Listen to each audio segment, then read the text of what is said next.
ট্রেনের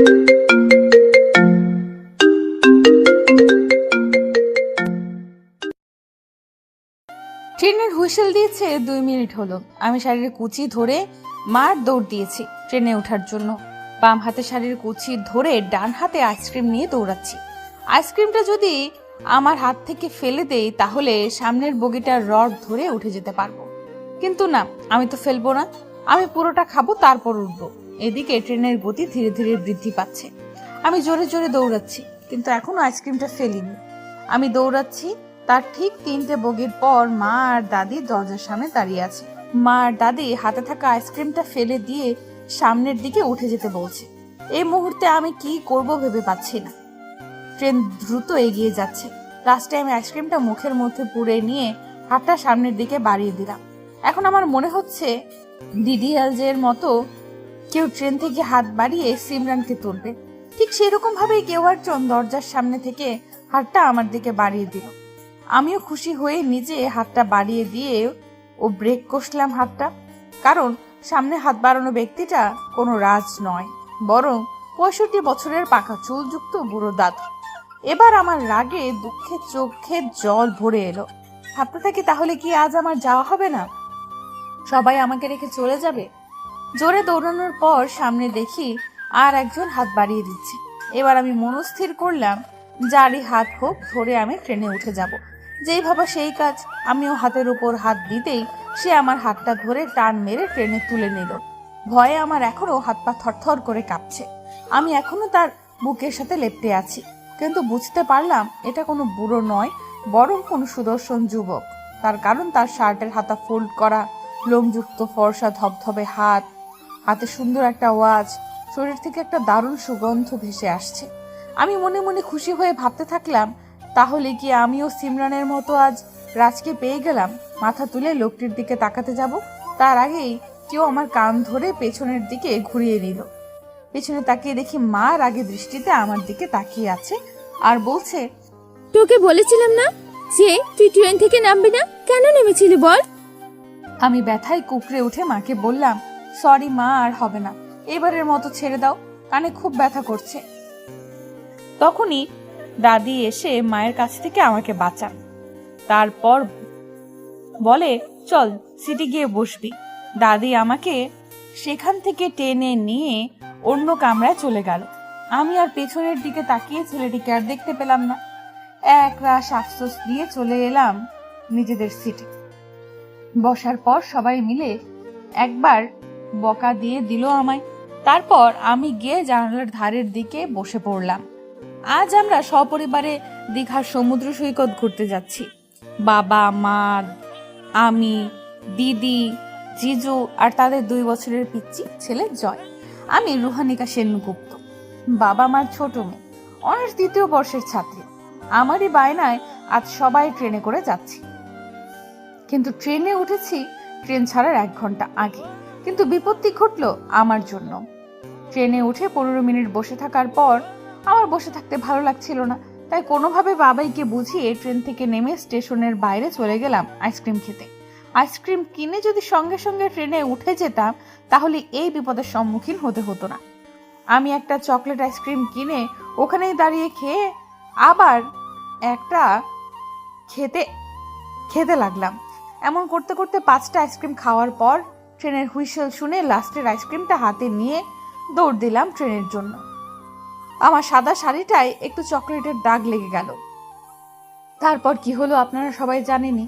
ট্রেন ছেড়েছে প্রায় 1 ঘন্টা হলো। আমি এই 1 ঘন্টা ট্রেনের জানালার পাশে বসে প্রায় 150টি সেলফি তোলা হয়ে গেছে। সবাই আমাকে নিয়ে হাসাহাসি শুরু করে দিয়েছে। রুহি, সেলফি তোলা বন্ধ করে জানলা দিয়ে বাইরের পরিবেশটা দেখ, কত সুন্দর। মা বলল, ও তো সবসময় সেলফি আর সেলফি। মায়ের কথা শুনে বাবা বলল, সেলফি তুলছে তুলুক না, তুমি এত রাগ করছো কেন? জিজু বলল, শুরু করেছে সেলফি তোলা, এটা তো শুধু টেইলার্স, পিকচার আভি বাকি হ্যাঁ। কি ঠিক বললাম তো শালিকা সাহেবা? আমি 32 পাটি দাঁত বের করে হ্যাঁ বলে পিচ্চি বাবুকে কোলে নিয়ে জানলা দিয়ে বাইরের দৃশ্য দেখতে থাকলাম। প্রায় 8 ঘন্টা পর দীঘা স্টেশনে নামলাম। সমুদ্রের কাছাকাছি একটা হোটেলে আমরা উঠলাম। রুমের জানলার কাছে যেতেই বিশাল সমুদ্র চোখে ভেসে উঠল। সমুদ্রের জলের বড় ধরনের ঢেউয়ের গর্জন কানে ভেসে আসছে। আমি আরো সুন্দরভাবে দেখার জন্য কাউকে কিছু না বলে ছাদে চলে গেলাম। ছাদ থেকে খুব সুন্দরভাবে সমুদ্র দেখা যাচ্ছে। আমি মুগ্ধ নয়নে তাকিয়ে আছি সমুদ্রের ঢেউয়ের দিকে। হঠাৎ খেয়াল করলাম আমার পেছনে কারো ছায়া মনে হলো। কেউ যেন আমার দিকে খুব সূক্ষ্মভাবে তাকিয়ে আছে। আমি পেছন ঘুরে কাউকে দেখতে পেলাম না। খানিকটা ভয় পেয়ে গেলাম, তাই তাড়াতাড়ি দৌড়ে নিজের রুমে চলে এলাম। এসে দেখি মা আমার দিকে রাগী লুক নিয়ে তাকিয়ে আছে। তারপর বলতে শুরু করলো, শুরু হয়ে গেল তোর একা একা বেরিয়ে যাওয়া, তাও আবার ফ্রেশ না হয়ে। কোথায় গিয়েছিলিস বল? আমি এবার কি বলবো ভেবে না পেয়ে চুপ করে আছি। কিছুক্ষণ পর বলে উঠলাম, পাশের রুমে গিয়ে দিদির কাছে দেখা করে এলাম। কথাটা বলে মাকে কিছু না বলতে দিয়েই লাগেজ থেকে একটা প্লাজো আর টপ নিয়ে বাথরুমে চলে গেলাম। প্রায় 15 মিনিট পর বার হয়ে দেখলাম সবাই আমার জন্য ওয়েট করছে। রাত প্রায় অনেকটাই হয়েছে, তাই আজ আর সমুদ্রের ধারে যাওয়া হবে না। ডিনার করে সবাই শুয়ে পড়বো। সবাই খুব টায়ার্ড। পরের দিন ভোর 7:30টায় সমুদ্র সৈকতের কাছে যাব। পরের দিন ভোরে মা, বাবা, আমি, দিদি, জিজু, ছোট বাবু সবাই সাথে এলাম সমুদ্র পাড়ে সূর্য উদয় দেখতে। ভোরের সমুদ্রের বুক চিরে লাল বড় আগ্নেয়গিরির মতো সূর্য উদিত হচ্ছে চারদিকে। সমুদ্রের গর্জন, হাজার হাজার মানুষের ভিড়ে সানরাইজ দৃশ্যটা অপূর্ব। ক্যামেরা বন্দি করছি দৃশ্যটা আমিও। অনেক ফটো তুলে নিলাম সূর্য ব্যাকগ্রাউন্ড রেখে। তারপর ফ্যামিলির সাথে অনেক ছবি তুলে নিলাম। তারপর আবার চলে গেলাম হোটেলে। কিন্তু আমার খালি মনে হচ্ছে কেউ আমাকে আড়াল থেকে দেখছে। রুমে এসে ফ্রেশ হয়ে একটা black jeans, red kurti, black scarf, চুলটা উপর দিকে গার্ডার দিয়ে ঝুলিয়ে দিলাম। লিপস্টিক আর টিপ পরতে যাব, তখনই পিচ্চিটা কান্না জুড়ে দিল।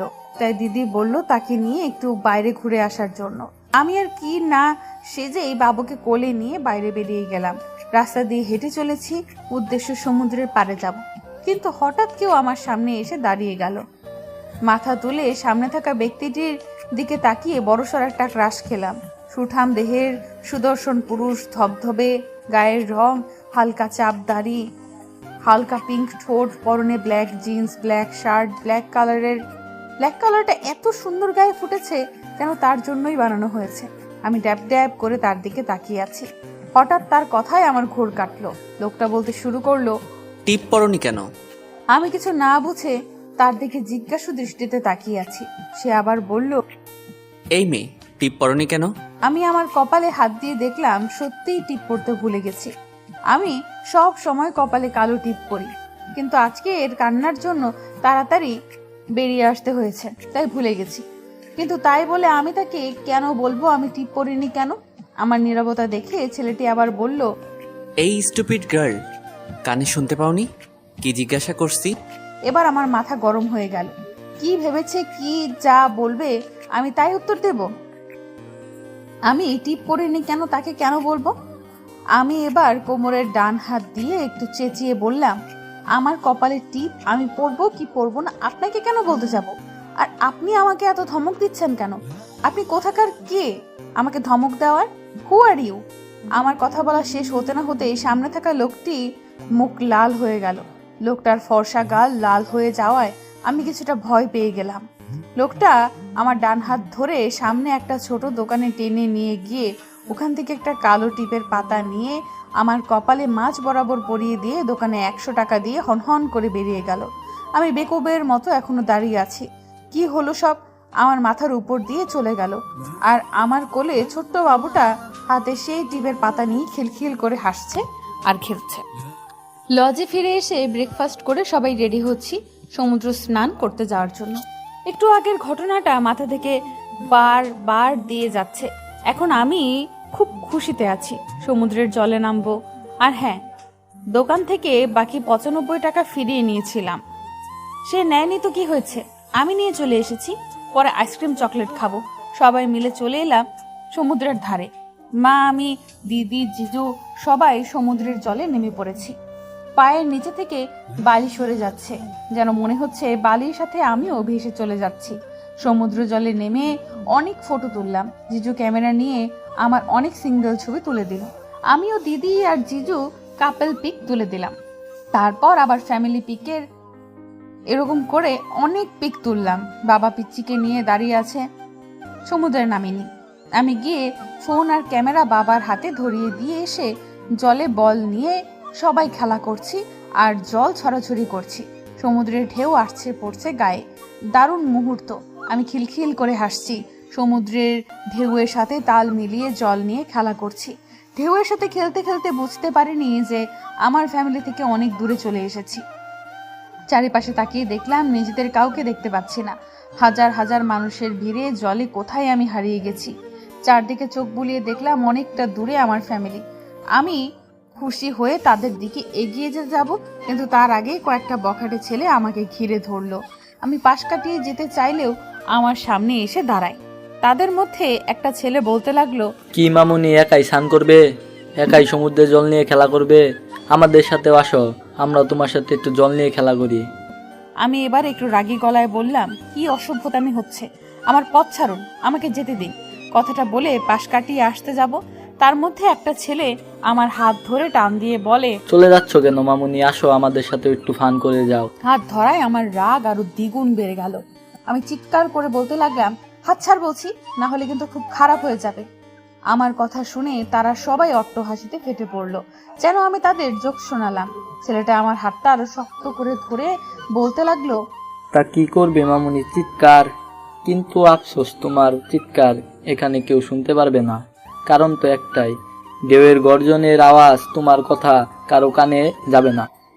এবার আমার খুব ভয় হতে লাগলো, কারণ সত্যি আমার চিৎকার কেউ শুনতে পাবে না। ভয়ে আমি কেঁদেই ফেললাম। তারপর বললাম, প্লিজ আমাকে যেতে দিন, কিন্তু তারা আমার কোনো কথাই শুনছে না। সবাই আমাকে ঘিরে ধরে দাঁড়িয়ে আছে। হঠাৎ করে কেউ আমার পেছন থেকে বা হাতটা ধরে বলে, তুমি এখানে? তোমাকে আমি কখন থেকে খুঁজছি। চলো, ওখানে সবাই তোমার জন্য ওয়েট করছে। আমি পেছনে তাকিয়ে দেখি সকালের সেই লোকটা। তাকে দেখে আমার কেন যেন অনেকটা সাহস চলে এলো মনে। লোকটা আবার বলল, দাঁড়িয়ে আছো কেন, চলো। বলে আমাকে সেখান থেকে নিয়ে যেতে লাগলো।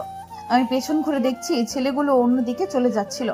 বুঝতে পারলাম তারা ভয় পেয়ে গেছে যে আমার পরিচিত কেউ ইনি। কিছুটা দূরে যাওয়ার পর লোকটা আমার হাত ধরে দাঁড়িয়ে গেল। তারপর আমার দিকে ঘুরে আমার দুবাহু চেপে ধরলো। আমি অবাক হয়ে কিছু বলতে যাব, কিন্তু তার চোখ দুটো লাল দেখে সিটিয়ে গেলাম। লোকটা খুব রাগী গলায় বলতে লাগলো, কি করছিলে তুমি ওইখানে? বলো, কি করছিলে? খুব সাহস না তোমার একা একা ঘোরা? এখন যদি আমি না আসতাম তাহলে কি হতো বুঝতে পারছো তুমি? কোনো আইডিয়া আছে তোমার? You idiot girl, minimum common sense নেই? লোকটা এত জোরে আমার হাত শক্ত করে চেপে ধরে আছে যে ব্যথায় আমার চোখ থেকে জল পড়তে শুরু করে দিল। তার উপর এত ধমক, আমাকে এর আগে কেউ এত ধমক কেউ দেয়নি। আমি ভ্যায় ভ্যায় করে কেঁদে উঠলাম। লোকটা আমার কান্না দেখে একটু শান্ত হয়ে গেল। তারপর আমাকে অবাক করে দিয়ে তার ডান হাত দিয়ে আমার চোখের জল মুছে দিতে লাগলো। আমি অবাক ভাবে তার দিকে তাকিয়ে আছি। সে আমার উপর এত রেগে যাচ্ছে কেন? কেনই বা আমার কান্না দেখে শান্ত হয়ে গেল? সে কি আমাকে চেনে? হঠাৎ পরিচিত কারো কণ্ঠে আমার ঘোর কাটলো। লোকটার পেছন থেকে মা আমাকে ডাকছে। আমি মায়ের দিকে তাকিয়ে মায়ের দিকে এগিয়ে যেতে লাগলাম। পেছনে ঘুরে দেখি লোকটি ভিড়ের মধ্যে কোথাও হারিয়ে গেল। খুঁজে পেলাম না আর। আমার তাকে একটা ধন্যবাদও দেওয়া হলো না। মায়ের কাছে পৌঁছাতেই মা আবার আমার কান মুলে দিয়ে বলল, কোথায় গেছিলিস বল? এই সমুদ্র জলে কতক্ষণ খুঁজবো তোকে? তুই কি আমাদের টেনশন ছাড়া আর কিছুই দিবি না? চল, তোকে আর সমুদ্র জলে থাকতে হবে না, হোটেলে ফিরে চল। বলে আমাকে টানতে টানতে নিয়ে চলে এলো হোটেলে। হোটেলে এসে ফ্রেশ হয়ে লাঞ্চ করে একটু শুয়ে পড়লাম। কারণ এই ভর দুপুরে সমুদ্রের পাড়ে যাওয়ার মানে সূর্যের তেজে নিজেকে জ্বালিয়ে পুড়িয়ে দেওয়া। তাই এখন একটু শান্তিতে ঘুম দেব, বিকেলে সমুদ্রের পাড়ে যাব। দুপুরের ঘটনা কাউকে কিছু জানাইনি, জানলে সবাই খুব টেনশনে পড়ে যাবে, তাই না জানানোই ঠিক। আর ওই লোকটার কথা বারবার মনে পড়ছে, কেন তা জানি না। এসব নানান কথা ভাবতে ভাবতে ঘুমিয়ে পড়লাম। ঘুম থেকে উঠে দেখি 7:30 বাজে। সবাই রেডি হচ্ছে ঘুরতে যাওয়ার জন্য। আমি ওয়াশরুম থেকে ফ্রেশ হয়ে এসে আয়নার সামনে দাঁড়ালাম। একটা গোল্ড পিঙ্ক জামা, হোয়াইট লেগিংস, হোয়াইট ওড়না, চুলগুলো সিধে করে ছেড়ে দিয়েছি। ঠোঁটে হালকা পিঙ্ক লিপস্টিক, চোখে হালকা কাজল, কপালে কালো টিপ, ব্যাস আমার সাজটা কমপ্লিট। বাবাই রুমে এসে বলল, সমুদ্রের পাড়ে কয়েকটা ছেলেকে কেউ খুব মারধর করে সমুদ্রের বালিতে ফেলে দিয়ে চলে গিয়েছিল।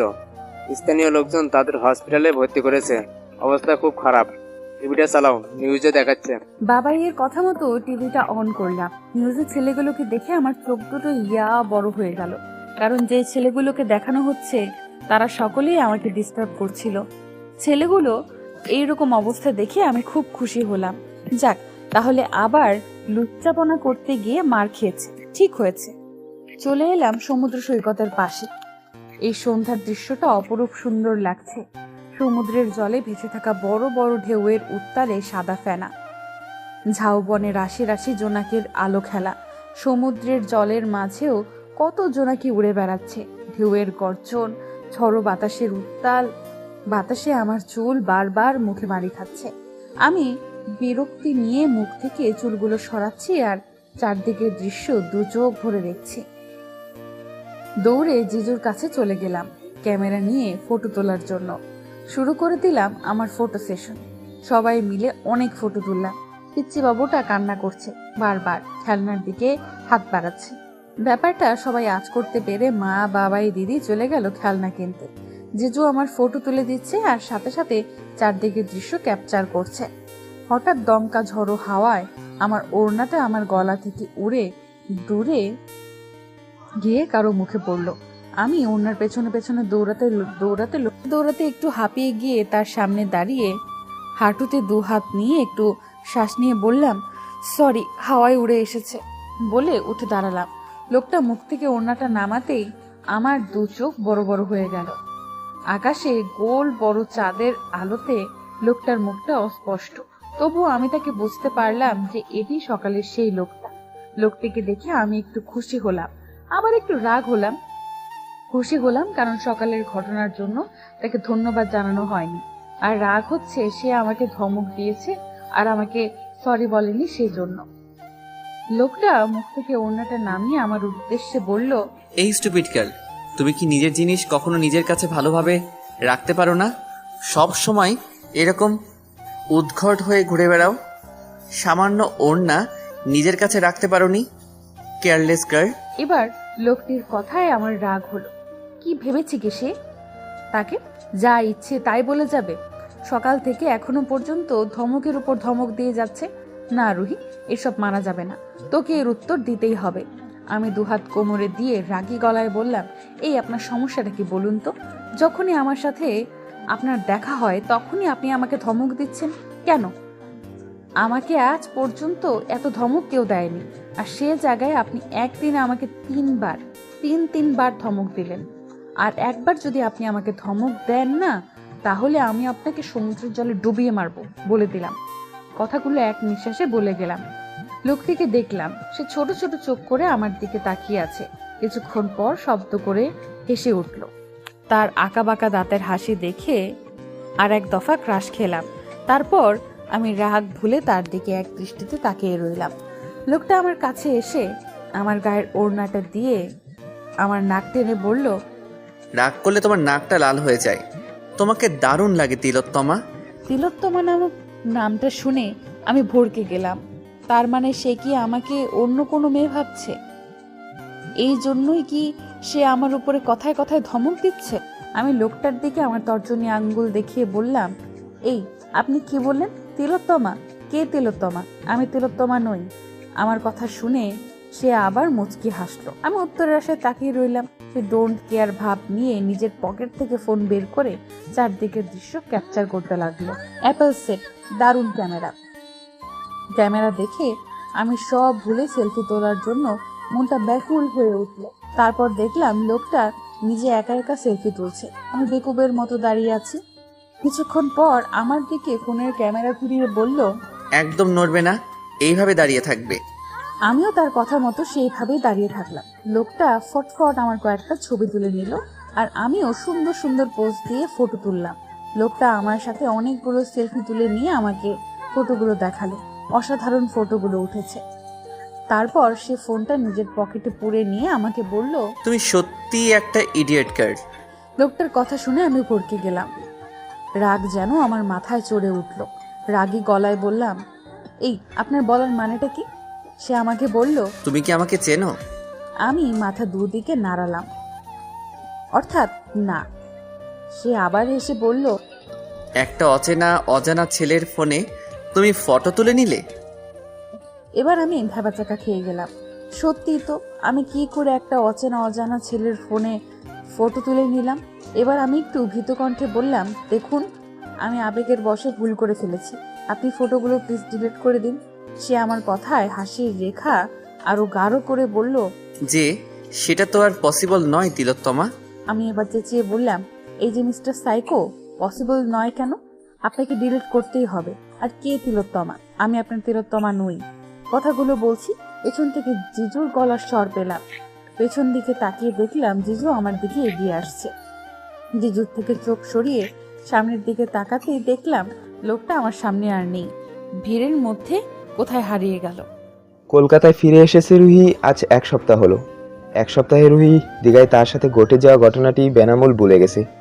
ভুলেনি শুধু সেই ছেলেটিকে, প্রতিদিন তার মুখটা চোখের সামনে ভেসে ওঠে, কিন্তু সে কিছুতেই মনে করতে পারছে না যে লোকটি তাকে কি নামে ডেকেছিল আর সে তাকে কি নামে ডেকেছিল। রুহি লাইফে একটাই প্রবলেম, ও 1 বছর আগের কথা মনে রাখতে পারে, কিন্তু কয়েকদিন বা সপ্তাহের কয়েক ঘন্টার আগের কথা যদি সে আর দ্বিতীয়বার মনে মনে রিভাইন্স না করে বেনামূল ভুলে যেতে পারে। খুব চঞ্চল প্রকৃতির মেয়ে, কিন্তু পড়াশোনায় সে অত্যন্ত মেধাবী। বেঘরে ঘুমাচ্ছিলাম আমি, হঠাৎ কারো তীব্র চিৎকারে আমার স্বাদের ঘুমটা ভেঙে গেল। চোখ পিট করে উঠে বসে লম্বা একটা হাই তুলে দেখলাম সামনে দাঁড়িয়ে আছে আমার বেস্টু, অত্যন্ত রাগী লুক নিয়ে। আমাকে উঠতে দেখে আমার সামনে আরো এগিয়ে এসে চিৎকার করে বলতে লাগলো, তোর কি কখনোই জ্ঞান হবে না? আজ 2 সপ্তাহ হলো তুই কলেজে যাচ্ছিস না। কাল ফোনে বললি যে আজ যাবি, ঘড়ির দিকে তাকিয়ে দেখ, অলরেডি 10টা বেজে গেছে। তুই কি আজও কলেজে যাবি না? আমি ওর কথা মতো ঘড়ির দিকে তাকিয়ে দেখলাম সত্যিই 10টা বাজে। আমি বেড থেকে লাফ দিয়ে নেমে ওয়াশরুমে চলে যাচ্ছি আর ও কে উদ্দেশ্য করে বলছি, তুই বস, আমি জাস্ট 5 মিনিটে ফ্রেশ হয়ে আসছি। 5 মিনিট বলে প্রায় 15 মিনিট পরে বের হলাম। কোনো রকম রেডি হয়ে ওর হাত ধরে নিচে নামছি আর মায়ের উদ্দেশ্যে বলছি, আমি আজ ব্রেকফাস্ট করব না, ক্যান্টিন থেকে কিছু খেয়ে নেব।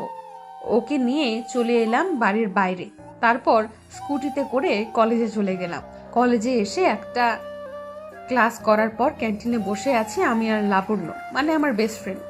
লাবণ্যকে সব বললাম, দীঘার ঘটনা সব শুনে ও বলল, তুই ছেলেটার উপর বড়সড় ক্রাশ খেয়েছিস নাকি প্রেমে পড়েছিস? সত্যি করে বল না। আমি ঠোঁট উল্টে বললাম, তা জানি না, কিন্তু তার কথা বারবার মনে পড়ছে। তার ওই রাগী মুখ, তার ধমক, আমার উপর চিৎকার করা, আমার চোখে জল দেখে শান্ত হয়ে যাওয়া, আঁকাবাঁকা দাঁতের মুচকি হাসি, সবকিছু বারবার মনে পড়ছে। লাভ আমার গাল টেনে বলল, বুঝেছি, তুই নির্ঘাত প্রেমে পড়েছিস। আমি উদাসীন হয়ে বললাম, প্রেমে পড়লেও বা কি, তাকে কি আর কোনোদিন দেখতে পাবো? তার সাথে কি আমার আর দেখা হবে? লাভ তুড়ি বাজিয়ে বলল, আইডিয়া। আমি খুশি হয়ে বললাম, কি? লাভ বলল, সোশ্যাল সাইট চেক করা হোক। আমি ভাবলেশহীন হয়ে বললাম, নাম জানি না। দুজনেই হতাশ হয়ে গালে হাত দিয়ে বসে থাকলাম কিছুক্ষণ। ক্যান্টিনে কিছুক্ষণ বসে আবার ক্লাসে চলে গেলাম। ক্লাস শেষে কলেজের বাইরে দাঁড়িয়ে আছি আমরা দুজন আর আইসক্রিম খাচ্ছি। হঠাৎ কোথা থেকে একটা বাচ্চা ছেলে, 8 কি 9 বছরের হবে, আমার পাশে এসে দাঁড়িয়ে আমার হাত ধরে একটা চিরকুট ধরিয়ে দেয়। আমি বাচ্চাটার দিকে তাকিয়ে বললাম, কি হয়েছে বাবু? সে চিরকুট ধরিয়ে দিয়ে চলে যেতে নিলে আমি তাকে ডেকে বললাম, এই এটা কে দিল? সে রাস্তার অপোজিটে দাঁড়িয়ে থাকা একটা সাদা গাড়ির দিকে হাত দিয়ে ইশারা করলো। আমি গাড়িটার দিকে লক্ষ্য করলাম, কিন্তু ভেতরে কে আছে তা দেখতে পেলাম না। কৌতূহল বশত আমি চিরকুটটা খুলে দেখলাম। চিরকুটের প্রথমে লেখা প্রিয়তমা, তারপর প্রিয়তমা কেটে লেখা তিলোত্তমা। তিলোত্তমা নামটা পড়ে আমার যেন মনে হচ্ছে এই নামে আগেও কেউ আমাকে ডেকেছে, কিন্তু কে ডেকেছে কিছুতেই মনে করতে পারছি না। তারপর লেখা, প্রথমে প্রিয়তমা বলবো না তোমাকে, কারণ তুমি আমার তিলোত্তমা। তুমি বড়ই নিষ্ঠুর। আমি একটা লাইন পড়ে ভাবলাম হয়তো অন্য কারো, তাই চিঠিটা ভাঁজ করতে যাব। পরের লাইনে লেখা, আরে কি করছো? এটা তোমার জন্যই লেখা। তুমি আমার রাতের ঘুম কেড়েছ, আমার মনের শান্তি কেড়েছ।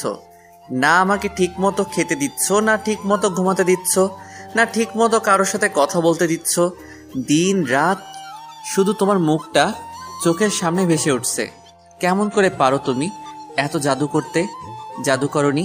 তোমার প্রেমে আমি অতই সমুদ্রের জলে হাবুডুবু খাচ্ছি, আর তুমি নিশ্চিন্তে কত আরামে ঘুমাচ্ছ, আমার ঘুম কেড়ে নিয়ে সুখে শান্তিতে ঘুমাচ্ছ। এর শাস্তি তোমাকে পেতেই হবে তিলোত্তমা। ইতি তোমার মিস্টার সাইকো। আমি চিঠিটা পড়ে পুরো বোকা বনে গেছি। কে তিলোত্তমা, কে মিস্টার সাইকো? নিশ্চয়ই অন্য কারো চিঠি আমার কাছে ভুল করে চলে এসেছে। আমি চিঠিটা নিয়ে সাদা গাড়িটার দিকে এগিয়ে গেলাম, কিন্তু আমি গাড়িতে সামনে যেতেই গাড়িটা ওখান থেকে ছুটে বেরিয়ে গেল। আমি হা করে দাঁড়িয়ে আছি, ব্যাপারটা কি হলো কিছুই বুঝলাম না। লাবণ্য বলল, তুই ছাড়া তো হয়তো কেউ মজা করেছে, এসব চিন্তা বাদ দে। আমিও তার কথায় সায় দিয়ে বাড়ি ফিরে এলাম। রাতে ডিনার করে ব্যালকনির রেলিং ধরে দাঁড়িয়ে থেকে উপরে চাঁদের দিকে এক দৃষ্টিতে তাকিয়ে আছি। আজ বারবার খালি সেই আবছা চাঁদের আলোয় সেই লোকটার মুখটা বারবার চোখের সামনে ভেসে আসছে। খুব মনে পড়ে তাকে, কিন্তু কেন পড়ে সেটা এখনো ঠিক মতো বুঝে উঠতে পারছি না। আর সে কি আমাকে মনে করে নাকি আমাকে ভুলে গেছে? তারপর আবার আজকের ঘটনা। কে এই তিলোত্তমা, কে বা মিস্টার সাইকো? যেই হোক না কেন, ছেলেটি মেয়েটিকে খুব ভালোবাসে। যদি আমাকেও কেউ এমন ভাবে ভালোবাসতো তাহলে কতই না ভালো হতো। এক রাশ আফসোস নিয়ে রুমে এসে বেডে শুয়ে পড়লাম। পরের দিন কলেজে লাবণ্য গালে হাত দিয়ে আমার দিকে তাকিয়ে আছে, আমি উদাসীন চেহারা নিয়ে তার দিকে। কারণ আজও আসার পথে একটা বাচ্চা ছেলে আমায় চিরকুট আবার ধরিয়ে দিয়েছে। চিঠিটা সেই মিস্টার সাইকো আর তিলোত্তমার কাহিনী পড়ে আমাদের দুজনের মনের অবস্থা করুন। আমরা দুজনেই ভাবছি, কে এই দুজন? এত সুন্দর প্রেম কাদের মধ্যে? আমাদের জন্য এরকম প্রেম হলো না কেন? কিছুক্ষণ ভাবার পর লাবণ্য চিৎকার করে উঠে বলতে লাগলো, আচ্ছা রুহি, এই যে মিস্টার সাইকো, তিলোত্তমা তুই না তো? মানে তুই দেখ, 2 দিন ধরে চিঠি তোর কাছে কি ভুল করে আসবে? হয়তো কেউ তোকে আড়াল থেকে ভালোবাসে। আমি অবাক হয়ে লাবণ্যকে বললাম, এরকম কি আমার সাথে কোনোদিন হতে পারে? লাবণ্য বলে, হতেও পারে। ওকে, কাল দেখা যাবে কি হয়। কাল যদি তোর কাছে প্রেমের চিঠি আসে তাহলে তাহলে পুরো শিওর তোকে এগুলো কেউ পাঠাচ্ছে, ভুল করে আসেনি। পরের দিন ক্লাস শেষে রাস্তায় দাঁড়িয়ে আছি রিক্সার জন্য। আমি একা, লাবণ্য আজ আসেনি। ঠিক একই নিয়মে আজ একটা বাচ্চা মেয়ে চিরকুট হাতে ধরিয়ে চলে যায়। রাস্তার অপোজিটে সেই সাদা রঙের গাড়িটা দেখতে পেলাম। এদিকে আজ আরেক দফা অবাক হলাম চিঠিটা দেখে। তিলোত্তমা, তুমি যে দেখছে আমাকে মেরেই ফেলবে। তুমি কি জানো তোমাকে এই পিঙ্ক কালারের কত সুন্দর লাগে? তোমার ওই মায়াবী মুখের ওই মুচকি হাসি দেখলে আমার রাতের ঘুম উড়ে যায়। তুমি এত মায়াবী কেন বলো তো? তোমার মুখের দিকে তাকিয়ে আমি শত যুগ পার করে দিতে পারি। তোমাকে কাছে পাওয়ার তীব্র বাসনায় আমার মন যে জ্বলে পড়ে যাচ্ছে। আমি তোমার সামনে আসব, আমাকে আপন করে নেবে তো? ফিরিয়ে দেবে না তো আমাকে তুমি? আমি হলাম সেই নক্ষত্র যার দিকে তুমি একবার তাকিয়ে চোখ সরিয়ে নিলে হাজারো নক্ষত্রের মধ্যে আর তাকে খুঁজে পাবে না। কিন্তু আমি চাই তুমি আমাকে খুঁজে পাও হাজারো নক্ষত্রের ভিড়ে। চিনতে পারবে তো আমাকে? সেই দিনটার বেশি দেরি নেই, খুব তাড়াতাড়ি আমি তোমার সামনে আসব, তোমাকে চিরজীবনের মতো আমার সাম্রাজ্যে নিয়ে যাওয়ার জন্য। তৈরি থেকো তিলোত্তমা। এটি তোমার মিস্টার সাইকো। আমি চোখে একরাশ জল নিয়ে চিঠিটা পড়া শেষ করলাম। কেন জানি না আমার খুব কান্না পাচ্ছে। সত্যি কি এটা কেউ আমার জন্য পাঠিয়েছে? আমাকে কেউ এত ভালোবাসে? কিন্তু কে এসে? আমিও কি তাকে ভালোবাসতে পারবো? আমার মনে যে শুধু সেই লোকটাই বসবাস করছে। যদি এমন হতো সেই লোকটা এই চিঠির সাইকো, যদি একই ব্যক্তি হতো কতই না ভালো হতো। ভেবে এই গাড়িটার দিকে আমি এগোতে লাগলাম, কিন্তু হঠাৎ করে আমার সামনে আকাশ দা ভাই, আমাদের সিনিয়র দাদা, বাইক নিয়ে আমার সামনে এসে দাঁড়ালো। এই একটা লোক যাকে দেখলে আমার বিরক্ত লাগে। আকাশ দা ভাই বাইক থেকে নেমে হাতে একটা গোলাপ নিয়ে আমার সামনে হাঁটু গেড়ে বসে বলে, আই লাভ ইউ রুহি। আমি বিরক্ত নিয়ে তার দিকে তাকিয়ে আছি। আবার বলল, প্লিজ অ্যাকসেপ্ট করে নাও, আর ফিরিয়ে দিও না। এই 2 বছর আকাশ দা ভাই আমাকে কয়েকবার প্রপোজ করেছে, আর আমি ততবারই না বলে দিয়েছি। এবারও কিছু উল্টোটা হলো না। আমি আকাশ দা ভাইকে থামিয়ে দিয়ে বলতে লাগলাম, প্লিজ আকাশ দা ভাই, আমার বারবার আপনাকে ফিরিয়ে দিতে ভালো লাগে না। প্লিজ বোঝার চেষ্টা করুন, আমি আপনাকে ভালোবাসি না। আমার কথা শুনে আকাশ দা ভাই আমার সামনে উঠে দাঁড়ালেন। আমি পাশ কাটিয়ে চলে যেতে নিলে আকাশ দা ভাই আমার হাত টেনে বললেন, অনেক হয়েছে, আর নয়, তোমাকে আমার প্রপোজাল অ্যাকসেপ্ট করতেই হবে। আমি হাত ঝাড়া মেরে ছাড়িয়ে নিয়ে চেঁচিয়ে বললাম, আপনার সাহস কি করে হলো আমার হাত ধরার? আমি আপনাকে আগেও বলেছি, এখনো বলছি, আর বারবার বলবো, আমি আপনাকে ভালোবাসি না। আপনি প্লিজ আমাকে আর ডিস্টার্ব করবেন না। আমার কথা শুনে আকাশ রাগে আমার গাল চেপে ধরে বলতে লাগলো, আমাকে ফিরিয়ে দেওয়ার ফল ভালো হবে না, এই বলে দিলাম।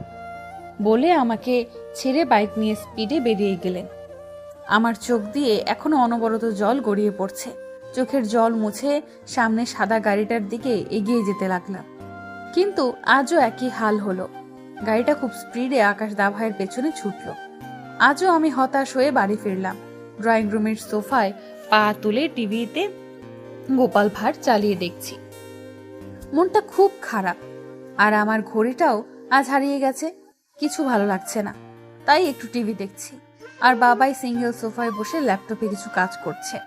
মা তার বান্ধবীর সাথে ফোনে কথা বলছে। কিছুক্ষণ পর মা খুব খুশি হয়ে আমার পাশে এসে বসলো। মাকে এত খুশি দেখে আমি এক্সাইটেড হয়ে বললাম, কি হয়েছে মা, তুমি এত খুশি কেন? কার সাথে কথা বলছিলে, তোমার এক্স বয়ফ্রেন্ড নাকি? আমার কথা শুনে মা সেই বিশ্ববিখ্যাত আমার কানমলা দিয়ে বলল, তোর পাকামো সব সময়, তাই না? আমার চিৎকারে বাবাই মাকে বলল, আরে রেনু, কি করছো? সারো মামুনিকে। আর কি জন্য এত খুশি সেটা বলো। মা আমাকে ছেড়ে খুশি হয়ে বলতে লাগলো, 2 দিন পর আমরা শিলিগুড়ি যাচ্ছি। আমার বেস্ট ফ্রেন্ড নীলিমার ছেলে 26তম জন্মদিন, তাই আমাদের সকলকে সেখানে যেতে হবে। বাবাই খুশি হয়ে বলল, তোমার বেস্ট ফ্রেন্ড কেন বলছো? তোমার বেস্ট ফ্রেন্ডের হাজবেন্ড যে আমার বেস্ট ফ্রেন্ড সেটা। মা বলল, ওই এ কি হলো?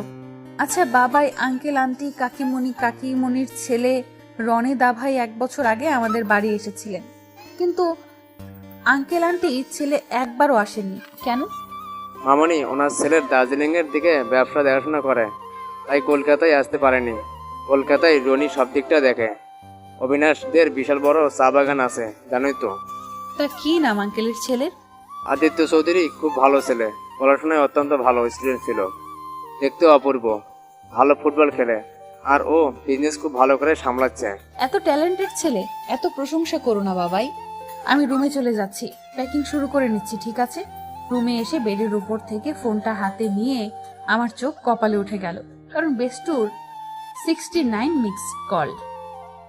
আমি হাতে ফোন নিয়ে আবার কল ব্যাক করতে যাব, তখনই আমার ফোনটা বেজে ওঠে। ফোনটা রিসিভ করে কানে ধরতেই আমার কান ঝালাপালা করে দিল। ওর বকবকানি শুনে আমি বললাম, এত কেন কথা বলিস, চুপ কর, কেন ফোন করেছিস বল? ও সিরিয়াস হয়ে আমাকে যা বলল তা শুনে আমি খুশি হব না দুঃখ পাবো, কি করব আমি কিছুই বুঝতে পারছি না। কারণ আকাশকে কেউ ময়দানে নিয়ে গিয়ে বেধড়ক মারধর করেছে, গুরুতর আহত করেছে। ডান হাতে প্রচন্ড চোট পেয়েছে। আজ ওই হাত দিয়ে আমাকে গলা চেপে ধরেছিল, ঠিক হয়েছে। কিন্তু একটা কথা আমাকে বিশেষ করে ভাবাচ্ছে, দীঘা সমুদ্র সৈকতে আমার সাথে যারা মিসবিহেভ করেছিল তাদেরও সেদিনকে কেউ খুব মারধর করেছে, আর আজ আকাশ ভাই আমার সাথে মিসবিহেভ করার পরে আহত হলো। দুটো ঘটনার কোথাও না কোথাও কানেকশন আমার সাথে।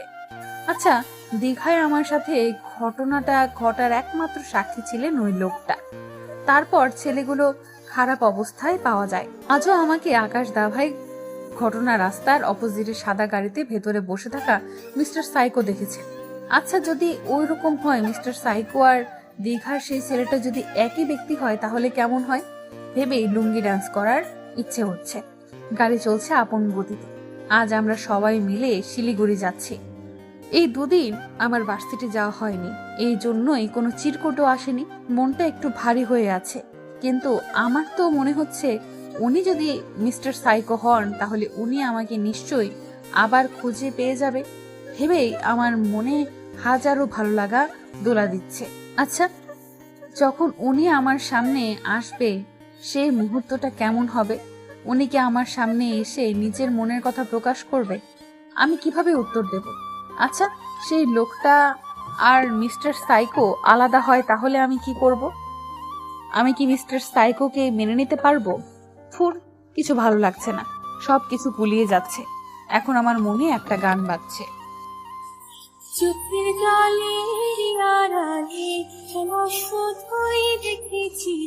চোখ বুজিয়ে ভাবতে ভাবতে কখন ঘুমিয়ে পড়েছিলাম জানি না। ঘুম ভাঙতেই দেখলাম শিলিগুড়ি অনেকটাই ভেতরে পৌঁছে গেছি। চারদিকে রাশি রাশি চা বাগান, চারদিকে চা পাতার গন্ধে মৌ মৌ করছে। রাস্তার দুপাশে বড় বড় লম্বা লম্বা গাছ, অপূর্ব সুন্দর জায়গা। শিলিগুড়িতে আমি এই প্রথমবার এলাম, খুব ভালো লাগছে। দীর্ঘ কয়েক ঘন্টা জার্নির পর অবশেষে আমরা আঙ্কেল আন্টির বাংলোতে পৌঁছালাম। বাড়ির গেটের ভেতরে প্রবেশ করতেই বড় সড়ো একটা ঝটকা খেলাম। অসম্ভব সুন্দর বাংলোটা, অনেক বড় বাংলো। ডান সাইডে সুন্দর সুন্দর গাছের কত নাম না জানা ফুল ফুটে আছে।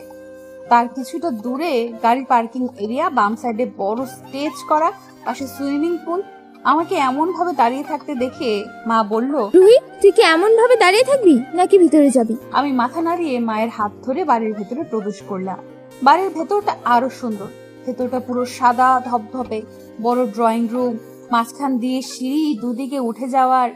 বাম সাইডে ডাইনিং টেবিল, বড় বড় সোফা, ডান সাইডে বড় রাধাকৃষ্ণের মন্দির। অসম্ভব সুন্দর বাড়িটা। আমাদের ভেতরে যেতে দেখে আঙ্কেল আন্টি আমাদের সামনে এসে দাঁড়ায়। আন্টি মাকে জড়িয়ে ধরে বলতে লাগলো, কেমন আছিস রেনু? তোকে আমি আরো কতদিন আগে আসতে বলেছিলাম। মা আন্টিকে জড়িয়ে ধরে বলল, একটু কাজ ছিল তাই কাল আসতে পারিনি।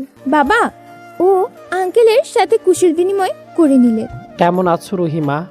আমি মুচকি হাসি দিয়ে বললাম, ভালো। আঙ্কেল, আপনি কেমন আছেন? তারপর আন্টি আমার কাছে এসে আমার কপালে একটা চুমু খেয়ে বলল, ভারী মিষ্টি দেখতে হয়েছিস তো তুই। আমি লজ্জা মাখা হাসি দিলাম। কিছুক্ষণ পর বাবাই বলল, তা আমাদের বার্থডে বয় কোথায়? আঙ্কেল বললেন, ও একটু বাইরে গেছে, সন্ধ্যার মধ্যে ফিরে আসবে। তোমরা উপরে যাও, তোমাদের জন্য রুম রেডি করা আছে। আমরা সবাই উপরে চলে গেলাম একটু রেস্ট নিতে। সন্ধ্যা প্রায় অনেকক্ষণ হয়ে গেছে। মা বাবাই রেডি হয়ে নিচে পার্টিতে চলে গেছেন। আমি এখনো রেডি হচ্ছি।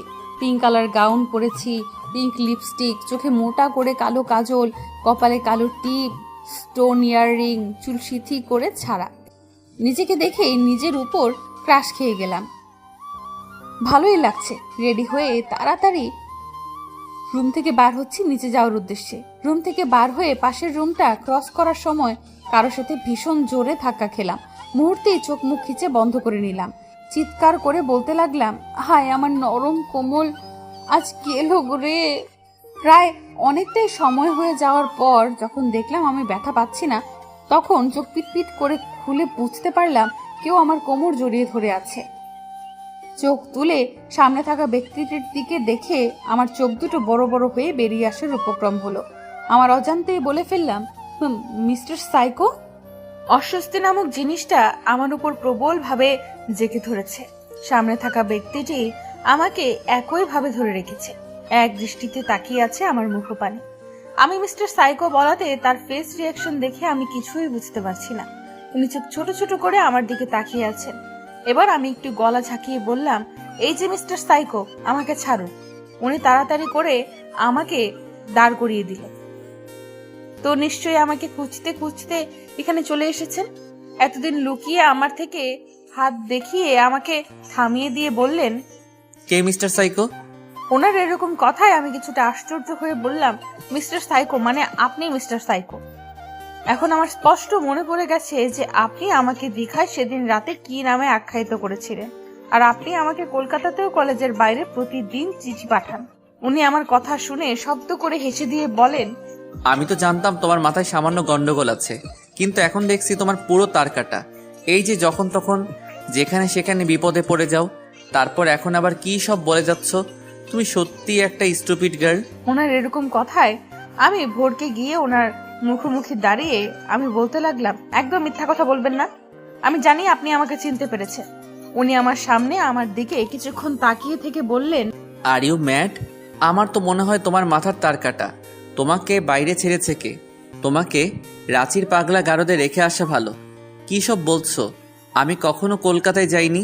তোমার মিস্টার সাইকো আমি নই, অন্য কেউ হবে। ওনার কথা শুনে আমার চোখে জল চলে এলো। ভাবতে খুব কষ্ট হচ্ছে যে এই আমার মিস্টার সাইকো নন, কিন্তু আমার এখন স্পষ্ট মনে হচ্ছে যে উনি দীঘায় আমাকে তিলোত্তমা বলেছিলেন। আমাকে ভাবতে দেখে উনি আমার সামনে তুড়ি বাজিয়ে বলেন, কি আবার ভাবছো মিস? আমি এবার ওনার কলার ধরে বললাম যে আপনি আমার মিস্টার সাইকো, আপনি আমাকে তিলোত্তমার নামে দীঘাতে ডেকেছিলেন। আমার স্পষ্ট মনে আছে। উনি আমার হাত কলার থেকে ছাড়িয়ে নিয়ে শক্ত গলায় বলেন, প্রথমত তুমি আমার কলার চেপে ধরেছো কোন সাহসে? আর দ্বিতীয়ত আমি তোমাকে তিলোত্তমা ভুল করে ডেকে ফেলেছিলাম।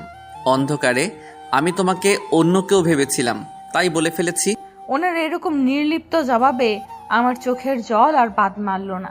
আমার চোখ দিয়ে জল গড়িয়ে পড়তে লাগলো। তাহলে কি আমার ধারণা ভুল প্রমাণিত হয়েছে? কিন্তু আমার স্পষ্ট মনে পড়ছে উনি আমাকে তিলোত্তমা ভুল করে বলেননি। কিন্তু এখন কেন স্বীকার করছেন না? এই সত্যতা আমি যাচাই করেই ছাড়বো। আমাকে অবাক করে দিয়ে উনি আমার চোখের জল খুব যত্ন সহকারে মুছে দিলেন। আমি ফ্যাল দৃষ্টিতে ওনার দিকে তাকাই। ওনার চোখে আমি আমার জন্য ভালোবাসা দেখতে পাচ্ছি। তবুও কেন উনি আমাকে অস্বীকার করছেন? উনি আমার থেকে দৃষ্টি সরিয়ে বললেন, আমার সামনে কেউ কাঁদলে সেটা আমার সহ্য হয় না, এই জন্য তোমার চোখের জল মুছে দিলাম। তুমি অন্য কিছু ভেবো না। আমি এবার গা জারানো কণ্ঠে বললাম, আপনি যতই অস্বীকার করুন না কেন, আমি জানি আপনি আমার মিস্টার সাইকো, আর আমি আপনার তিলোত্তমা। উনি এক দৃষ্টিতে আমার দিকে তাকিয়ে আছেন। ওনার চোখের কোণে জল চিকচিক করছে। উনি আমার থেকে মুখ ফিরিয়ে নিয়ে উল্টো দিকে ঘুরে বললেন, এটা তোমার ভুল ধারণা, তুমি আমার তিলোত্তমা নও। তারপর কিছুক্ষণ পর উনি আমার দিকে ঘুরে বললেন, আমার কি মনে হচ্ছে জানো তো? তুমি আমার লুকে ফিদা হয়ে আমাকে তোমার পাগল প্রেমিক ভাবছো। এটাতে তোমার কোনো দোষ নেই। আমার লুকটাই এত হ্যান্ডসাম যে কেউ ফিদা হয়ে যেতে পারে।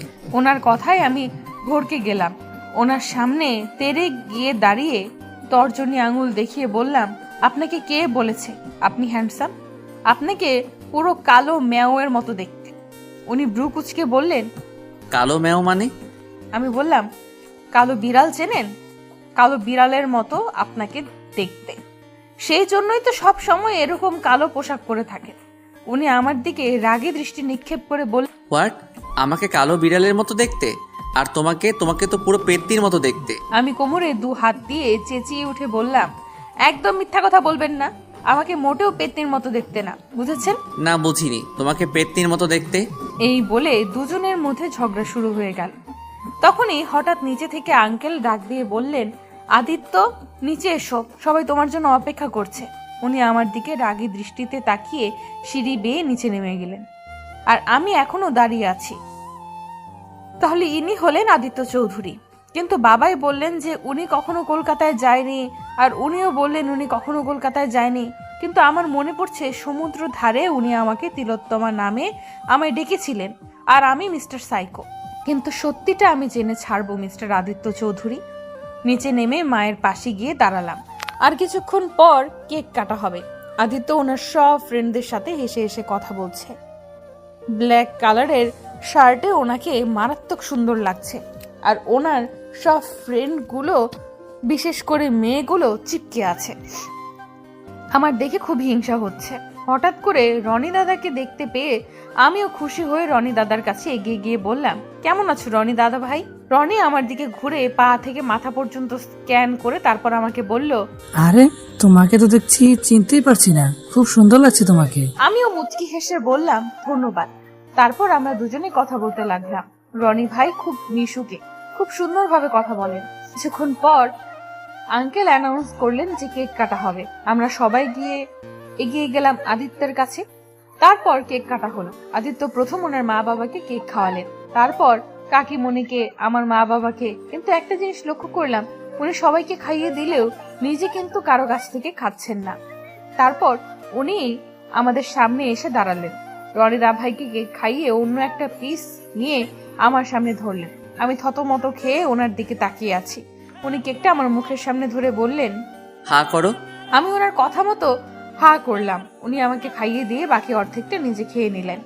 আমি এখনো চোখ বড় বড় করে ওনার দিকে তাকিয়ে আছি। কি হলো? উনি আমার এটো খেয়ে নিলেন। উনি কেকটা খেয়ে আমার কানের কাছে ফিসফিস করে বললেন, কেকটা দারুণ মিষ্টি, এর আগে এত মিষ্টি কেক খাইনি। কথাটা বলে আমার পাশ থেকে চলে গেলেন। আমি এখনো তত্তা মেরে দাঁড়িয়ে আছি। এ কেমন ছেলে আমি কিছুতেই বুঝে উঠতে পারছি না। গিটারের টুংটাং শব্দে আমি সামনে তাকিয়ে দেখলাম মিস্টার আদিত্য গিটার হাতে দাঁড়িয়ে আছে। তারপর আমার দিকে তাকিয়ে সেই বিশ্ববিখ্যাত আঁকাবাঁকা দাঁতের মুচকি হাসি দিয়ে গান গাইতে শুরু করলেন। शायद कभी न कह सकूं मैं तुमको, क्या बिना समझ लो शायद शायद मेरी ख्यालों में तुम है एक दिन मिलो मुझे कहीं गुम हो जाए जो तुम न हो रहेंगे हम नहीं जो तुम न हो रहेंगे हम नहीं न चाहिए कुछ तुमसे ज्यादा तुमसे कम नहीं जो तुम न हो तो हम भी हम नहीं न चाहिए तुमसे ज्यादा तुमसे कम नहीं। গানটা পুরো আমার দিকে তাকিয়ে শেষ করলেন মিস্টার আদিত্য। ওনার চোখের কোণে জল চিকচিক করছে। উনি কি কোনো কারণে কষ্ট পাচ্ছেন? কিন্তু সেই কারণটা কি? গানটা শেষ হতেই সবাই হাততালি দিয়ে প্রশংসা করছে। তারপর পরিস্থিতি আবার আগের মতো হলো। সবাই নিজের মধ্যে গল্প করছে আর উনি এক কোণে দাঁড়িয়ে কারোর সাথে ফোনে কথা বলছেন। এর মাঝে অ্যানাউন্স হলো কাপল ডান্স হবে। সবাই নিজেদের কাপল নিয়ে ডান্স করতে শুরু করে দিল। আমি চুপ করে দাঁড়িয়ে আছি। তখনই রনিদা ভাই আমার সামনে এসে হাত বাড়িয়ে বলল, চলো রুহি, তুমি আর আমি ডান্স করি। আমিও খুশি হয়ে হাত বাড়িয়ে দিলাম, কারণ আমার ডান্স করতে খুব ভালো লাগে। তারপর উনি আমার দুহাত ধরে খুব সুন্দরভাবে দূরত্ব বজায় রেখে ডান্স করতে লাগলো। কিছুক্ষণ পর হঠাৎ খেয়াল করলাম মিস্টার আদিত্য চোখ লাল করে আমার দিকে তাকিয়ে আছেন, যেন মনে হচ্ছে উনি আমার উপর ভীষণ রেগে আছেন। আমি ওনার দিক থেকে চোখ সরিয়ে আবার ডান্স করতে লাগলাম। রনিদা বকবক করেই যাচ্ছে। ডান্স শেষ করে একটা কোনায় চুপ করে আমি দাঁড়িয়ে জুস খাচ্ছি। হঠাৎ কোথা থেকে মিস্টার আদিত্য এসে আমার হাত ধরে টানতে টানতে বাড়ির ভেতরে নিয়ে যেতে লাগলেন। হঠাৎ এরকম টেনে নিয়ে যাওয়ায় আমি কিছুটা হকচকিয়ে যাই। তারপর বলতে থাকি, কি করছেন কি? ছাড়ুন, আমাকে কোথায় নিয়ে যাচ্ছেন? উনি আমাকে জোর করে নিয়ে এসে আমার রুমে ঢুকে আমাকে ছুঁড়ে বিছানায় ফেলে দেন। অতঃপর তিনি দরজা ভেতর থেকে লক করে দিয়ে আমার কাছে এসে দাঁড়ান। আমি এখনো কাত হয়ে শুয়ে আছি। উনি আমার পেটের উপর বসে পড়ল। অবশ্য দুটো হাঁটু ভার বেডের উপর দিয়েছেন, না হলে আমি এক্ষুনি শেষ হয়ে যেতাম। উনি এমন করায় আমার অবস্থা খারাপ। উনি আমার উপর বসে আমার দু হাত বেদের সাথে চেপে ধরে অত্যন্ত রাগী গলায় বললেন, খুব শখ না তোমার ডান্স করার? তোমার এমন অবস্থা করবো যে তুমি আজকের পর থেকে অন্য কারোর সাথে ডান্স করতে পারবে না। আমি ওনার ব্যবহার দেখে ভয় পেতে লাগলাম। আমি ডান্স করছিলাম, উনি এত রেগে যাচ্ছেন কেন? আমি এবার ভীতু গলায় বললাম, দেখুন প্লিজ, আপনি আমাকে ছেড়ে দিন। আর আমি ডান্স করছিলাম তো আপনার কি? আপনার চোখ মুখ অসম্ভব রকমের লাল হয়ে আছে। এই মুহূর্তে ভয়ে আমার হাত পা কাঁপাকাঁপি শুরু হয়ে গেছে। উনি কিছুক্ষণ আমার দিকে রুক্ষ চোখে তাকিয়ে থেকে আমার সামনে ঝুঁকেই আমি চোখ খিচে বন্ধ করে নিই। উনি আমার ঘাড়ে মুখ ডুবালেন। আমি পুরো জমে ফ্রিজড হয়ে আছি। উনি আমার ঘাড়ে মুখ ডুবিয়ে খুব জোরে জোরে নিঃশ্বাস নিচ্ছেন। বুঝতে পারছি রাগ কন্ট্রোল করছেন। তারপর উনি আমার ঘাড়ে একটা বাইট বসিয়ে দেন। আমি ব্যথায় চিৎকার করে উঠে বলতে থাকি, এই আপনি কি পাগল নাকি? এমন ভাবে কামড় বসালেন কেন? উনি আমার উপর থেকে উঠে পাশে শুয়ে পড়লেন। আমি বা হাত দিয়ে ডান ঘাড়ে হাত দিয়ে দেখলাম অনেকটাই দাগ বোঝা যাচ্ছে। আমি উঠে যেতে নিলে উনি আমাকে টেনে ওনার বুকের সাথে চেপে ধরেন। আমি বেকুবের মতো ওনার বুকে মাথা রেখে শুনতে লাগলাম। ওনার হার্ট জোরে জোরে বিট করছে, যেন মনে হচ্ছে উনি কোনো কিছু নিয়ে ভয়ে আছেন। আমি ওনার কাছ থেকে ছাড়া পাওয়ার জন্য ছুটোছুটি করছি আর বলছি, প্লিজ আমাকে ছেড়ে দিন। এরকম ভাবে কেউ দেখে ফেললে সমস্যা হবে। কে কি ভাববে, প্লিজ ছাড়ুন। উনি নির্লিপ্ত ভাবে বললেন, দেখে ফেলবে, আমি কারো পরোয়া করি না। কিন্তু আমি করি, প্লিজ আপনি আমাকে ছেড়ে দিন। তখনই আমার ফোনটা বেজে উঠল। স্ক্রিনে জল জল করে লেখা রনিদা ভাইয়ের নাম। আদিত্য ফোনটার দিকে একবার তাকিয়ে আবার আমার দিকে তাকিয়ে আছেন। তারপর আমার ফোনটা হাতে নিয়ে ছুঁড়ে ফেলে দিলেন। তারপর আমাকে ছেড়ে উঠে দাঁড়ালেন। আমি বুকে হাত দিয়ে শ্বাস নিতে লাগলাম, কিন্তু বেশিক্ষণ আমার শান্তি হলো না। উনি আমাকে কোলে নিয়ে ওয়াশরুমের দিকে যেতে লাগলেন। আমি চিল্লিয়ে বললাম, ওদিকে কেন নিয়ে যাচ্ছেন? কিন্তু উনি কিছু না বলে ওয়াশরুমে ঢুকে আমাকে শাওয়ারের নিচে দাঁড় করিয়ে দিয়ে শাওয়ারের জল ছেড়ে দিলেন। আমি ঠান্ডা জলে হাঁসফাঁস করে উঠলাম, কিন্তু উনি অদ্ভুতভাবে আমার দিকে এগিয়ে এসে আমার হাতে ভালো করে সাবান দিয়ে ধুয়ে দিতে লাগলেন। শাওয়ারের জলে আমি পুরো ভিজে কাক হয়ে গেছি, আর উনি আমার হাত ধুয়ে দিচ্ছেন। আর বলছেন আজকের পর থেকে যদি কোনো ছেলে আমার হাত ধরে তাহলে তোমার অবস্থা আগে খারাপ করব, তারপর তার। আমি আদিত্যর কথায় অবাকের পর অবাক হচ্ছি। কি করছে, কি করতে চাইছে আমি কিছু বুঝতে পারছি না। এদিকে শাওয়ারের জলে আমি পুরো ভিজে গেছি, আর উনি এখনো ভেজেনি। আমি কেন একা ভিজবো? তাই ওনার হাত ধরে টেনে আমার কাছে শাওয়ারের নিচে দাঁড় করিয়ে দিলাম। এখন দুজনে পুরো ভিজে কাক। এখন আমার শান্তি, কিন্তু ওনাকে টেনে আমি বিপদে পড়ে গেলাম। উনি আমার কোমর টাইট করে জড়িয়ে নিজের সাথে মিশিয়ে নিলেন। আমি অবাক হয়ে ওনার দিকে তাকাতে ভড়কে গেলাম। উনি আমার দিকে ঘোর লাগা দৃষ্টিতে তাকিয়ে আছেন। আমি ওনার দিকে চোখ সরাতে পারছি না। দুজনেই আলাদা ঘোরের মধ্যে চলে গেছি। উনি একদম আমার মুখের সামনে এসে আমার কপালে বা হাত দিয়ে চুলগুলো সরিয়ে একটি গভীরভাবে চুমু এঁকে দিলেন।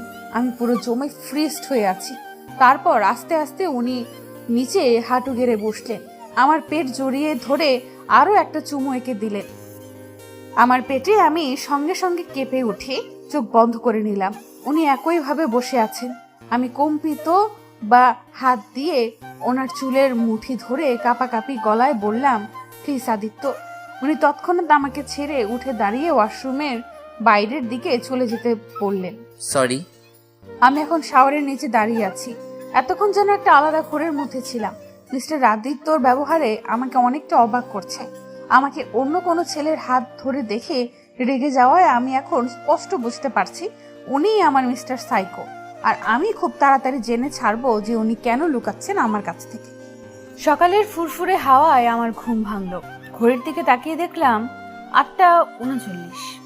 উঠে একটা লম্বা হাই তুলে ওয়াশরুমে চলে গেলাম ফ্রেশ হতে। ওয়াশরুমে ঢুকছি, মা এসে বলে গেছে শাড়ি পরতে। প্রায় 40 মিনিট শাওয়ার নেওয়ার পর বের হয়ে একটা হলুদ আর লাল পাড়ের শাড়ি পরে নিলাম। হালকা সেজে নিচে গিয়ে দেখলাম সবাই রাধাকৃষ্ণ মন্দিরের সামনে পুজো করছে। আমিও গিয়ে দাঁড়িয়ে পড়লাম। কিছুক্ষণ পর মিস্টার আদিত্য আমার পাশে এসে দাঁড়ালেন। পরনে তারও হলুদ পাঞ্জাবি, মাত্রাতিরিক্ত সুন্দর লাগছে। ফর্সা গায়ে খুব সুন্দর ফুটেছে। ওনার চোখে চোখ পড়তেই কাল রাতের কথা মনে পড়ে গেল। লজ্জায় আমি আর ওনার দিকে তাকাতে পারলাম না। আমার পাশে দাঁড়িয়ে আমার কানের কাছে ফিসফিস করে বললেন, এত লজ্জা পাচ্ছ কেন? এমন ভাবে লজ্জা পাচ্ছ যেন তুমি আমার বিয়ে করা নতুন বউ। আমি চোখ বড় বড় করে ওনার দিকে তাকিয়ে দেখি এ বেটা বলে কি, সোজা বউয়ে চলে গেছে। আমি ওনার দিকে তাকিয়ে কর্কশ স্বরে বলে উঠলাম, আমার বয়ে গেছে আপনার বউ হতে। উনি বললেন, আমারও বয়ে গেছে একটা পেতনিকে নিজের বউ করতে। তাহলে পেতনির পাশে এসে দাঁড়িয়েছেন কেন? অনেক জায়গা আছে, সরে যান। আমার বাড়ি, আমি যেখানে খুশি সেখানে দাঁড়িয়ে থাকবো। আমি কিছু বলতে যাব তার আগেই রনিদা ভাই আমার পাশে এসে দাঁড়ালেন। উনিও হলুদ পাঞ্জাবি পরেছেন। আমিও মনে মনে শয়তানি বুদ্ধি আটলাম মিস্টার আদিত্যকে জ্বালানোর জন্য। আমি ন্যাকামো সুরে বললাম, রনি ভাইও তোমাকে দারুণ হ্যান্ডসাম লাগছে। উনি একগাল হেসে বললেন, থ্যাংক ইউ রোহানিকা, কিন্তু তুমি আজ আমাকে ভাইও বলছো কেন? আমি বললাম, আজ থেকে তোমাকে ভাইও বলবো, ওকে? উনি বললেন, যা ইচ্ছা বলো। আর তোমাকে শাড়ি পরায় অসাম লাগছে। হলুদ রংটা তোমার উপর খুব সুন্দর ফুটেছে। আমি ম্যাকি হাসি দিয়ে বললাম, থ্যাংক ইউ ভাইও। পাশে কারো জোরে জোরে নিঃশ্বাসের শব্দ শুনে পাশে ঘুরে তাকাতেই আমি ভয় চুপসে গেলাম, কারণ মিস্টার আদিত্য চোখ মুখ লাল করে আমার দিকে তাকিয়ে আছেন। আমি ওনাকে দেখে ভয়ে এক ছুটে মায়ের পাশে গিয়ে দাঁড়িয়ে পড়লাম। তারপর কিছুক্ষণের মধ্যেই ঠাকুর মশাই মন্ত্র পড়া শুরু করে দিলেন। আমি চুপ করে দেখতে লাগলাম। কিছুক্ষণ পর পুজো শেষে সবাই ডাইনিং টেবিলে বসে ব্রেকফাস্ট করছি।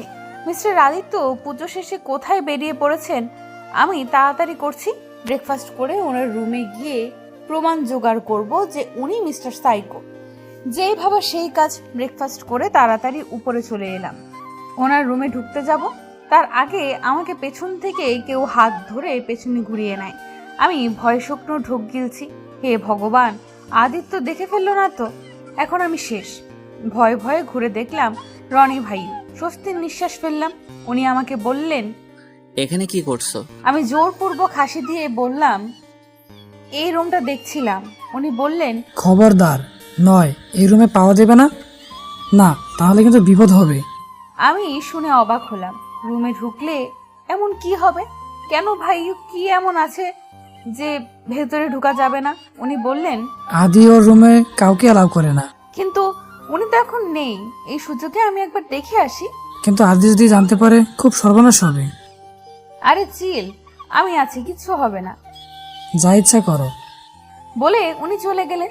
আমি 1 পা 2 পা করে দরজার সামনে গিয়ে দরজা খুলতে যাব, তার আগেই কেউ হাত ধরে ফেলে। আমি পেছনে ঘুরে বিরক্তি নিয়ে বলতে যাব, তার আগেই দেখি মিস্টার আদিত্য আমার দিকে চোখ লাল হয়ে তাকিয়ে আছে।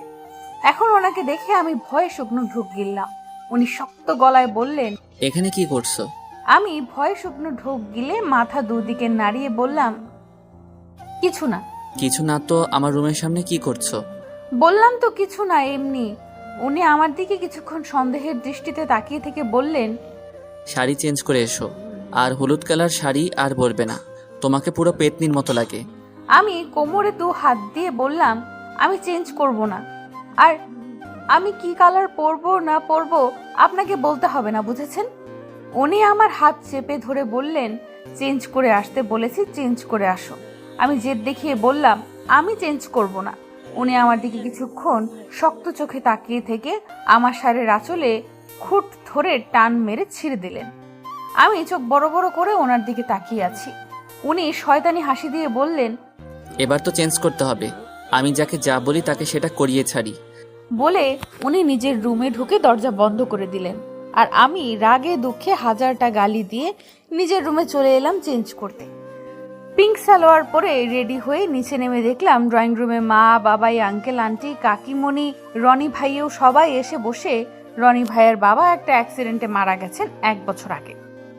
রনি ভাইয়ের বোনি মিলি আজ আসবেন সিঙ্গাপুর থেকে। ওখান থেকে পড়াশোনা কমপ্লিট করে আজ বাড়ি ফিরবে। আর কিছুদিন পর মিলির বিয়ে, লাভ ম্যারেজ করেছেন। আমরা কিছুদিন এখানেই থেকে যাব। বাবাই আজ ফিরে যাবেন কলকাতা, কিছু কাজ সেরে আবার ফিরে আসবেন। আমাকে নিচে নামতে দেখে বাবাই আমার কাছে এসে বলল, মামনি সাবধানে থাকবে, একদম দুষ্টুমি করবে না, আর বাড়ি থেকে কাউকে না বলে বেরিয়ে যাবে না। আমি মুচকি হেসে বললাম, ঠিক আছে, তুমি আসার সময় লাবণ্যকে নিয়ে আসবে, ওকে আমি ফোন করে জানিয়ে দিয়েছি। বাবাই মুচকি হেসে বলল, ঠিক আছে। সবাইয়ের থেকে বিদায় নিয়ে বাবাই কলকাতার উদ্দেশ্যে বেরিয়ে পড়ল। আমি পার্কিং এরিয়ায় গিয়ে চমকে উঠলাম, কারণ ওইখানে সাদা গাড়িটা যেটা আমার কলেজের বাইরে দাঁড়িয়ে থাকতো, কিন্তু নাম্বার তো আমার জানা নেই। কিন্তু আমি আজ করতে পারছি এই গাড়ি সেই গাড়ি এক। চারদিকে চোখ বুলিয়ে দেখলাম মিস্টার আদিত্য কোথাও নেই, এবং গার্ড বললেন উনি গাড়ি নিয়ে বেরিয়েছেন। এই সুযোগটা কাজে নিয়ে আমি ওনার রুমে ঢুকে পড়লাম। রুমে ঢুকে আমার চোখ ছানা ভরা, দেওয়াল ভর্তি আমার ছবি লাগানো।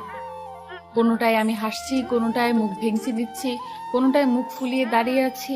এখানে অনেক ফটো, সমুদ্র সৈকতের কিছু ফটো, কলেজের বাইরের, কিন্তু একটা ফটো আমাকে খুবই আশ্চর্য করেছে। সেই সাদা সাদি পরা আইসক্রিম খাচ্ছি স্টেশনের বাইরে, 2 হাতে 2টা আইসক্রিম। কিন্তু এই ছবিটা উনি কোথায় পেলেন? এটা তো সেই দিনের ট্রেনে ওঠার আগের ফটো। উনি কি আমাকে দীঘায় যাওয়ার আগে থেকেই চেনেন? আমি আরো কিছু পাওয়ার জন্য ওনার ডেস্কের কাছে ড্রয়ার চেক করতে লাগলাম। একটা ডায়েরি দেখে আমার মুখে হাসি ফুটে উঠলো, কারণ ডায়েরিটার ভেতরে আমার ফটোর নিচে লেখা, আমার তিলোত্তমা, শুধুমাত্র আমার তিলোত্তমা, যার জন্য আমি শত যুগ অপেক্ষা করে থাকতে পারি, কিন্তু তাকে কাছে পেলে কি আমি নিজের করে রাখতে পারবো? পারবো তো আমি তাকে সমস্ত বিপদ থেকে রক্ষা করতে? এই হ্যান্ডরাইটিংটা দেখে আমি পুরো কনফার্ম হয়ে গেলাম যে আদিত্যই আমার মিস্টার সাইকো। কিন্তু এখন শুধু কি কারণে এত ভয়ে আছেন জানতে হবে। উনি কেনই বা আমার থেকে লুকাচ্ছে? আমি খুব খুশি হয়ে রুম থেকে উকি দিয়ে আস্তে করে দরজা খুলে বাইরে বের হয়ে স্বস্তির নিঃশ্বাস নিলাম। সাইকোটা দেখে ফেললে খবর খারাপ হয়ে যেত। নিচে দেখলাম মিলি এসে গেছে। আমিও ছুটি গিয়ে মিলিকে জড়িয়ে ধরলাম। ওর সাথে আমার প্রায় কথা হয়, অনেক ক্লোজ আমরা। পরিবারের সবাইকে চিনলেও শুধুমাত্র আদিত্য চৌধুরীকে চিনতাম না। মিলি আমাকে জড়িয়ে ধরে বলল, কেমন আছিস? আমিও মুচকি হেসে বললাম, ভালো। তারপর ওকে টেনে উপরে নিয়ে চলে এলাম আড্ডা দেওয়ার জন্য। ও ফ্রেশ হয়ে আসতেই আমরা দুজন মিলে গল্প জুড়ে দিলাম। ঘড়িতে রাত 10টা। আমরা সবাই ডাইনিং টেবিলে বসে ডিনার করছি, কিন্তু মিস্টার আদিত্য এখনো আসেননি। সেই সকালে বেরিয়েছে। আমি বারবার খালি সদর দরজার দিকে তাকিয়ে আছি, উনি কখন আসবেন সেই অপেক্ষায়। কিছুক্ষণের মধ্যে উনি চলে এলেন দেখে অনেকটা ক্লান্ত লাগছে। উনি বাড়ির ভেতরে ঢুকে ডাইনিং টেবিলের দিকে একবার তাকিয়ে ওপরে চলে যেতে লাগলেন। আন্টি বললেন, সোনাই, ফ্রেশ হয়ে নিচে চলে আসবে, একসাথে ডিনার করে নেবে। উনি খুব শান্ত গলায় বললেন, মম, আমি ক্লায়েন্টের সাথে ডিনার করে ফেলেছি, তোমরা খেয়ে নাও। আমি মুখটা কালো করে বসে থাকলাম। লোকটা একবারও আমার দিকে ভালো করে তাকালো না। কিছুক্ষণ পরে হঠাৎ উনি চিৎকার করে আন্টিকে ডাকতে লাগলেন। আমরা সবাই ডাইনিং টেবিল থেকে ড্রয়িং রুমের দিকে চলে এলাম। উনি সিঁড়ি দিয়ে নামছেন আর চিৎকার করে বলছেন, মম, আমার রুমে কে ঢুকেছিল? ওনার এরকম রাগী চোখে রুমে ঢোকার প্রশ্নে আমি ভয়ে কাঁপতে লাগলাম।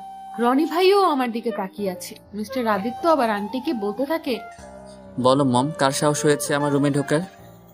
আন্টি ওনার কাছে গিয়ে বললেন, সোনাই, তুই শান্ত হ, আমরা কেউ তোর রুমে ঢুকিনি, কি হয়েছে বল। উনি সেন্টার টেবিল থেকে ফ্লাওয়ার্স ভার্স নিয়ে ছুঁড়ে চিৎকার করে বলতে লাগলেন, কেউ যায়নি তো? আমার রুমের লাইট অন কেন ছিল?